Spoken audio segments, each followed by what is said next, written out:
Demak, bugun Registon jamoasida yana bir yangi natija deganimiz nimagaki, hali jamoamizga qo'shilganiga 1 oy ham bo'lmasdan ustozimiz o'z natijalarini 8 ga ko'tarildi. Avvalo ustoz tabriklaymiz bu natija bilan. Bu natijani tagida albatta mehnat, tizimli harakat turganini biz bilamiz. Shuning uchun ustoz, avvalo bu natijani tagida kuchli mehnat turibdi. Mana shu yerdagi o'quvchilarimizga, bundan tashqari boshqa ustozlarimizga ham aynan mana shu yo'lni tilaymiz. Bundan keyin ham to'xtab qolmay xudo xolasa ustoz, bu bonusimiz bor. Men sizga va'da qilganim o'sha 8 ga chiqsa bonusi bo'ladi dedim. Bu ichida anchagina summa bor. Qabul qilasiz, tabriklaymiz.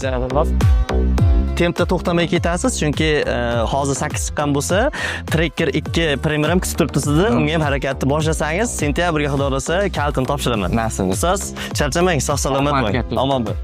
O'zi birinchi kelganimda ingliz tilimda rivojlantirish yoki boshqacha niyatlar yo'q edi. O'zi birinchi ingliz tilimda rivojlantirib ko'rmoqchi edim, lekin shu yerga kelganimdan keyin ancha nima deydi, support oldim odamlardan. Hamma meni rivojlantirishingiz kerak, o'zingiz ustida shug'ullanishingiz kerak dedi.